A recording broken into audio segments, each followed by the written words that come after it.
Sunod-sunod po lindol ngayon at talagang hindi natin maiiwasang matakot para sa ating kaligtasan. Dahil nga, hindi natin alam kung kailan mangyayari lindol at sakuna, mahalaga na handa tayo at ang maging ang ating mga pamilya. Tama ka dyan, Profi. Sabi nga nila, preparedness saves lives. Kaya naman makakasama natin si Sir Leo Ebajo, ang manager ng Emergency Response Unit and Safety and Security ng Philippine Red Cross o PRC para tulungan tayo maging handa. Magandang umaga po, Sir Leo. Ay, good morning po. Good morning po sa Rise and Shine and sa lahat ng nanonood po. Welcome sa Rise and Shine Pilipinas. Sir, sa pananaw po ng Philippine Red Cross, gaano po kahanda ang mga Filipino pagdating sa mga sakuna tulad ng lindol?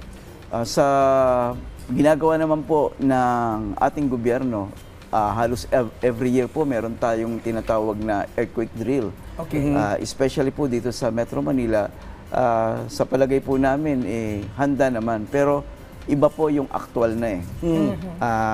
Ang importante po yung lagi rin na tayong kondisyon. Kung mababalitaan nyo, yung mga nagdaang mga earthquake natin ngayon, pati yung mga bata na nagkakaroon sila ng fear, yung trauma. Maybe this is the right time po na ma-educate din yung mga estudyante natin na we have to be firm and we have to be ready. Speaking of being ready po, Sir Leo, maliban po sa duck, cover, and hold, ano po ba yung mga dapat na unang hakbang para mailigtas yung ating mga sarili, maging yung ating mga pamilya, pagka ito na nga, dumating yung lindol?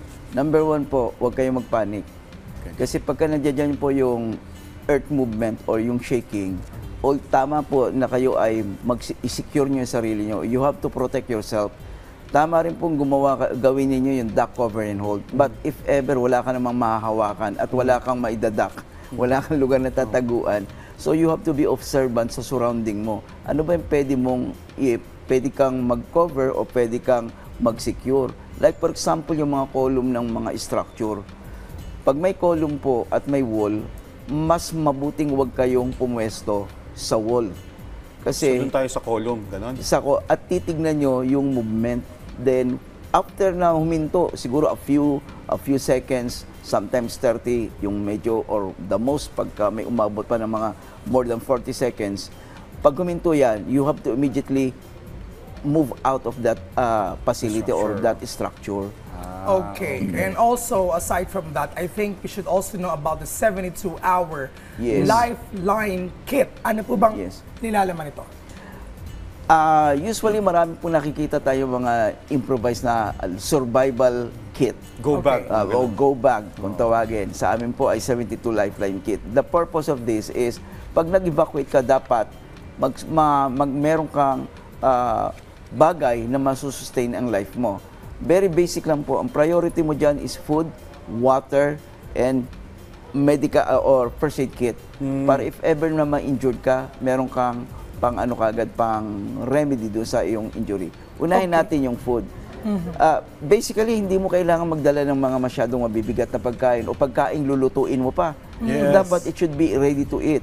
In fact, sa training po namin sa Red Cross, dahil ako po rin may hawak ng rescue program sa amin, ang sinusunod kong principle is yung light thing, like for example, chocolate.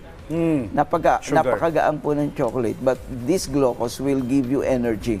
It will give you a certain energy to last for several hours or even days. Okay. Isa-isay natin to ngayon nasa lamesa natin. I think this should be also part of the 72 lifeline kit. So meron tayo una, of course, sa pagkain. Pagkain. Although kasi, I've seen, kailangan may pambukas ka pa ng lata. Yes, kailangan may abre lata. Ready ka nun. Pero meron naman mga nabibili ng mga dilata ready to open. So, hindi pwede dito yung mga cold cuts. Oo. Ano ba?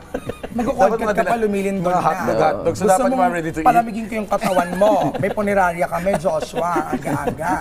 May cup noodles, so mainit tubig. Actually, based sa experience po namin, ako in particular, nung pinatubo po, hindi ko naman niluluto yung noodles eh. Ang ginagawa namin dyan, yung noodles natin noon, yung nakapack lang, yun yung common. Kinakain na lang namin yan. Manual na. As long na mag-survive po Okay, kayo. may biscuit. So yung mga pagkain na pwede niyong store, may mineral water tayo, may tubig, tatlo at least. Yes. Meron tayo mga towel, may sabon tayo. We also have Flashlight, flashlight, then battery. Power bank, I think. Although Yes. wala dito, Yun. pero dapat may power bank tayo. What's this? Radio. Radio. Yan. Sabi sa inyo, hindi dapat natin binabaliwala ang radyo. Eh. Yes. Iba kasi Yes. sabi nila, online daw, no. Kasi last communication na meron tayong pwede ay ang radio. At meron tayong pito. Yan ang pinaka-importante po. Ayun. Kasi Dahil- habang kapag halimbawa na-stuck ka, pito ka. Yes, Ayun. po. Okay. Kandila. Okay. Maybe, Tapos posporo, pwede yes, na po. yun. Toothpaste, toothbrush. Ito, importante rin po kasi pagka nagkaroon ng, kasi earthquake yan, magkaroon ng dust yung mata mo, mukha mo. May malinis kang pwedeng At ipahid may sa tubig mukha ka. mo. Tubig. Ang importante po kasi sa survival is yung ability mo to survive. One, yung vision mo, mata mo. Second, Okay. mga kamay mo. And your third is yung paa mo. Alright. These are the 3 points of your survival.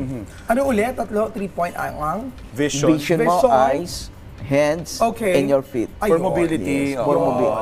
okay. So, may maliban po dito, may mga hindi pa Meron pa po, naisamang like mga- for example, no, kung ikaw ay nagtitake ng medication, Ayun, maintenance okay. may medicines. maintenance medicine ka, dapat meron ka nang naka-stock dyan, naka-sealed siya. And even yung mga important documents ninyo, dapat nasa bag na rin yun. Ayun. Like for kasi pagdating ng panahon, baka mahirapan ka mag-claim of something. So, importanteng meron kang ganung mga gamit. Sa first aid po, ano po yung pinakamahalaga na meron Ang dapat? pinaka-importante po kasi ang mangyayari sa isang lindol, dalawang common na injury, wound at fracture. Okay. Wound and So, fracture. yung fracture po, kung mga arm yan, hindi kayo mamamatay niyan. Huwag lang po ang cervical at saka yung spine na Okay. hindi na kayo makakagalaw. Pero usually naman, ang mga injury niyan sa mga arm and leg. Okay, kasi Importante, pinoprotection meron po natin sa tayong katawan. bandage at saka tong, ito yan po. Okay. This is elastic bandage. Design po to para sa wound. Pwede mo Okay. gamitin. But, pag na-stretch din yan, pwede mo yung pantali. Ang kailangan mo lang maghanap ka ng any object na mahaba. Stick. Oo. And make it as a splint. Okay. At least may pantali ka po. Ayun. May gaza. May gasa siya. Alcohol. May Alcohol. there for Ang Ang disinfection. alcohol po, hindi po ginagamit sa sugat. Pang ano lang po ng sterile ng gamit. Okay. What we Betadine. use, povidone iodines. Po. Okay. Yan po. Yan Ay, yung iba sa ba yung sugat. betadine dyan? Hindi, brand The yan. brand po yun. Ganon. Ay, sorry po, sorry. Hindi ko alam. Kasi ganun, di ba, minsan, pabili Yes. nga po ng gantong brand, pero toothpaste talaga yun. So, hindi pala dapat ina-applyan ng alcohol direkta yung... Ay, hindi po. Sugat. Oo. Lalo lang ma-irritate po yung sugat. Ano to? Okay. Yan po ay tweezer para kung may kukunin ka na object. Akala ko habang nilindo, mag-chani ka. Hindi Wag, po. wag ganon. Mali. Mali yun. Mali. May face mask. Ayan. Yes po. Triangular bandage at merong gloves. Gloves po. Yan. Okay. Ay, ready naman. Saan po pwede makita itong Pero mga lang ang ganitong problema. Pambili.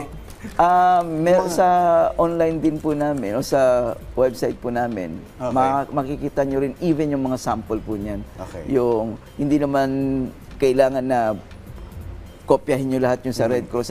Katulad na sinabi ko po, kung ano yung primary needs ninyo, yun ang priority. Okay. And the survival kit should be light, should be easy to carry. Yun. And usually, ito po, ang nire-recommend ko, ilagay nyo to malapit sa may pintuan. Sa exit. Okay. Para pag kayo ay tumakbo, madali nyo siyang mabibitbit at hindi nyo na siya hahanapin pa. So makikita ng mga ka-RSP natin yung listahan ng mga gamit na pwedeng dalhin sa go bag o sa survival Opo. kit ng Philippine Red Cross. Alright, malaking tulong po ito mga ibinahagi niyong impormasyon sa amin. Maraming salamat po muli. At tinapanayam si Sir Leo Ebaho, ang manager ng Emergency Response Unit and Safety and Security ng Philippine Red Cross. Thank you so much, sir. Thank you, Sir Leo. Thank you po. Thank you po sa lahat.